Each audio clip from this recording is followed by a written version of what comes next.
नमस्कार साथियों, कैसे हैं आप सभी। मैं विनय तिवारी एक बार फिर आप सभी लोग का वेलकम करता हूं नोटिफिकेशन अड्डा में, एक ऐसी प्लेस जहां पर आप सभी लोगों को हर वैकेंसी की प्रॉपर अपडेट दी जाती है। साथ ही साथ जैसे कि अभी हम लोग बात करें, आपके एग्जामिनेशन चल रहे थे एनटीपीसी के, तो उसका रिव्यू भी हम लोगों ने किया है। आप लोग चैनल पे शॉर्ट्स के माध्यम से उसे देख सकते हैं और एक वीडियो भी हमने की है। तो चलिए, आप सभी लोग के लिए एक नई वैकेंसी आ चुकी है CSIR की तरफ से, NAL, ठीक है ना, नेशनल एरोस्पेस की। जब हम लोग बात करते हैं लेबोरेटरीज की, तो उसमें आप लोग के टेक्नीशियन की पोस्ट निकाली गई है बेटा। तो टेक्नीशियन की पोस्ट क्या है, कैसे है, हम लोग सारी चीज़ों को जानते हैं। अच्छा, एक चीज़ मैं आप लोग को यहाँ पर बताना चाहूँगा। आप लोग को साइड में ये व्हाट्सएप दिखाई दे रहा होगा, तो बस ये इसलिए है कि आप लोग हमारा नोटिफिकेशन अड्डा का व्हाट्सएप ग्रुप भी ज्वाइन कर सकते हैं, जहाँ पर आपको सारी अपडेट्स बराबर मिलती रहेंगी, ठीक है। तो चलते हैं इस वैकेंसी की ओवरव्यू को लेने के लिए। पोस्ट का नेम है टेक्नीशियन का। नंबर ऑफ वैकेंसीज की जब हम बात करते हैं, तो नंबर ऑफ वैकेंसीज यहाँ पर, हाँ, तो पोस्ट नेम है आप लोग का टेक्नीशियन। नंबर ऑफ वैकेंसीज 86 है यहाँ पर। 6 जून से आप लोग का फॉर्म जो है वो क्या हो चुका है, स्टार्ट हो चुका है। हाँ, एज लिमिट की जब हम बात करते हैं, तो 18 से 28 साल के जितने भी हमारे कैंडिडेट हैं वो इस फॉर्म को फिल कर सकते हैं। इसके अलावा जो एज रिलैक्सेशन मिलता है, ओबीसी को 3 इयर्स का और SC ST को 5 इयर्स का, वो एज इट इज आप लोग को यहाँ पर भी देखने को मिलेगा। अगर मैं ऑफिशियल वेबसाइट की बात करता हूँ, तो nal.res.in ये आप लोग की ऑफिशियल वेबसाइट है। इंपॉर्टेंट डेट्स अपने दिमाग में रखिएगा। 6 जून से फॉर्म स्टार्ट हुआ है, 10 जुलाई फॉर्म को भरने की लास्ट डेट रहने वाली है।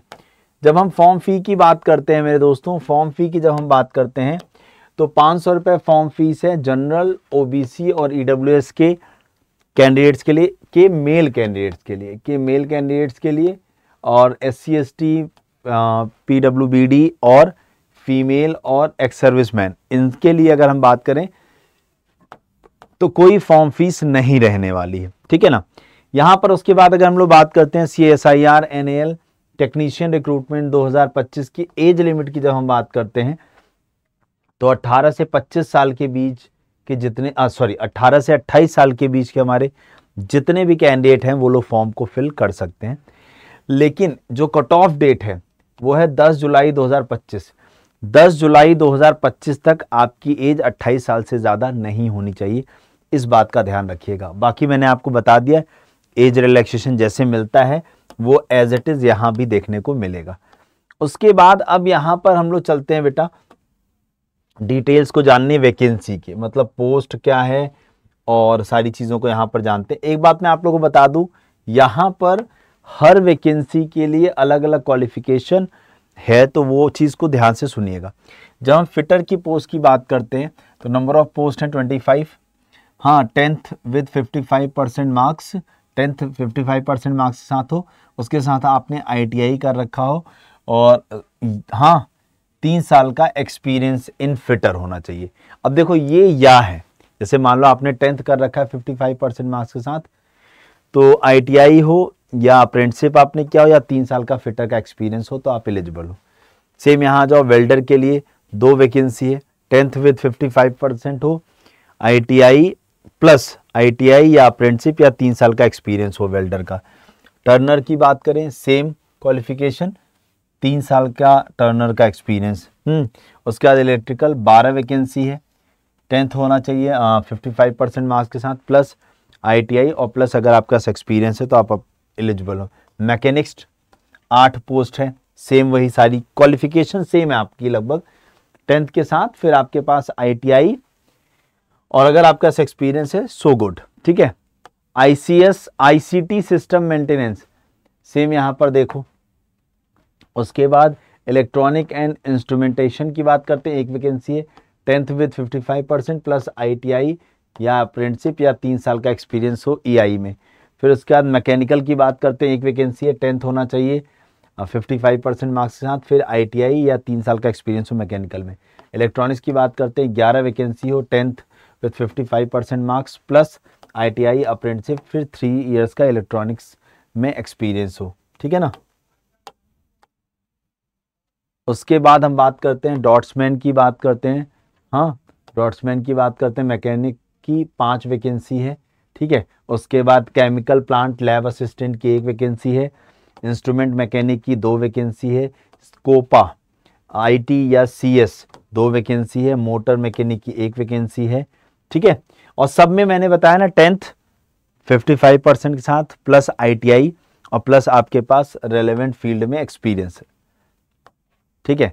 ऐसे इलेक्ट्रोप्लास्टर की बात कर, इलेक्ट्रोप्लेटर की बात करें, पेंटर जर्नल की बात करें, 1 वैकेंसी, हाउसकीपर की 1 वैकेंसी है, कैटरिंग एंड हॉस्पिटैलिटी असिस्टेंट की 1 वैकेंसी है, एक्सरे टेक्नीशियन की 1 है, उसके बाद थेरेपी की 1 है, उसके बाद क्लिनिकल मेडिकल लैब टेक्नीशियन की 1 है। और एक चीज ध्यान रखना, सब में क्वालिफिकेशन क्या है, 10th 55% सबकी क्वालिफिकेशन प्लस आईटीआई आपके पास हो और प्लस रेलेवेंट फील्ड में अगर आपके पास एक्सपीरियंस है तो आप सब लोग एलिजिबल हो। यहाँ का जो सिलेक्शन प्रोसेस है बेटा वो क्या रहने वाला है, तो सिलेक्शन प्रोसेस की जब हम बात करते हैं सिलेक्शन प्रोसेस की, तो आपका 2 स्टेज का सिलेक्शन प्रोसेस है। पहला ट्रेड टेस्ट होगा और फिर रिटन एग्जामिनेशन होगा, ओएमआर या सीबीटी बेस, अभी ये क्लियर नहीं है। पेपर 1 की जब हम बात करते हैं mental ability no negative marking, paper 2 general awareness and English negative marking applicable, और पेपर 3 सब्जेक्ट स्पेसिफिक, यानी आपने जिस ट्रेड में जैसे फिटर में पढ़ाई की है, mechanical, electrical, electronics and communication, जिसमें भी, तो आपका वो नेगेटिव मार्किंग एप्लीकेबल, यानी इन दोनों में नेगेटिव मार्किंग है, इसमें नेगेटिव मार्किंग नहीं है। Final merit will be prepared on the basis of marks obtain in paper 2 and paper 3, यानी पेपर 1 क्वालिफाइंग नेचर का होगा। यहाँ पर ये बात भी आप समझ लीजिएगा। तो जब हम लोग एग्जाम के पैटर्न की बात करते हैं तो देखो मेंटल एबिलिटी टेस्ट में 50 क्वेश्चन आएंगे, जैसे सीएसआईआर वाले एग्जाम होते हैं ना, कुछ उसी तरीके के सीएसआईआर वाले एग्जामिनेशन का पैटर्न यहाँ पे फॉलो हो रहा है। 100 क्वेश्चन आप लोग के होंगे, ठीक है।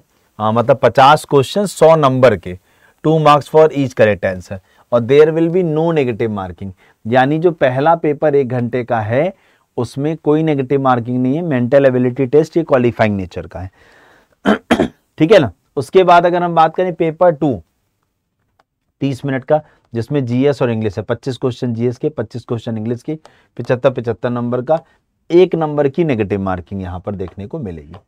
उसके बाद अगर मैं बात करने की कोशिश करूं, उसके बाद अगर मैं बात करने की कोशिश करूं, फिर पेपर 3 जो कंसर्न सब्जेक्ट का होगा, मैंने आपको बता दिया जिस ट्रेड से आपने आईटीआई किया होगा ये उसके लिए 50 क्वेश्चन होंगे, 150 नंबर का होगा, यानी 1 क्वेश्चन 3 नंबर का, तो यहाँ पर नेगेटिव मार्किंग बनेगी 1 मार्क्स की। तो इस तरीके से आप लोगों के लिए ये वैकेंसी आई है। तो जो भी हमारे छोटे भाई बहन एलिजिबल हैं टेक्नीशियन की इस पोस्ट के लिए, वो लोग ज़रूर फॉर्म को भरें। ऑफिशियल वेबसाइट है nal.res.in। मैं इसका फॉर्म फिलिंग का डायरेक्ट लिंक इस वीडियो के डिस्क्रिप्शन में लगवा दूंगा। हमारा टेलीग्राम ग्रुप और व्हाट्सएप ग्रुप ज्वाइन कर लीजिए ताकि आपको बराबर अपडेट्स मिल सके। और एक बात आपको और बताऊं, अगर आप इसकी प्रैक्टिस अच्छे से करना चाहते हो तो बेटा आप लोग को टेस्ट सीरीज चाहिए, दैट मीन्स इसकी प्रैक्टिस के लिए हमारे पास टेस्ट प्राइम है बेटा, जिसे हम लोग टेस्ट सीरीज कहते हैं। टेस्ट प्राइम के अंदर आपको हर एग्जाम की प्रिपरेशन करने के लिए टेस्ट सीरीज मिल जाती है। टेस्ट प्राइम के अंदर आपको हर एग्जाम के लिए टेस्ट सीरीज करने की प्रैक्टिस मिल जाती, मतलब टेस्ट सीरीज लगाने की मिल जाती है। बस आपको टेस्ट प्राइम ज्वाइन करने के लिए Y461 यही कूपन कोड, इसी कोड का इस्तेमाल करना होगा, तब जाके आप टेस्ट प्राइम से जुड़ पाओगे, ठीक है। तो होप सो आप लोग को ये इन्फॉर्मेशन अच्छी लगी होगी। तो किसी भी एग्जाम के टेस्ट सीरीज चाहिए तो आप लोग को वो टेस्ट प्राइम के अंदर मिल जाएगी, और टेस्ट प्राइम से ज्वाइन करने के लिए ये डिस्काउंट कोड यूज़ करना होगा। Okay, thank you so much. जय हिंद, जय भारत। चैनल को सब्सक्राइब करना, वीडियो को लाइक करना मत भूलिएगा, और हमारा व्हाट्सएप ग्रुप और टेलीग्राम ग्रुप जरूर ज्वाइन कर लीजिएगा, ठीक है। Thank you.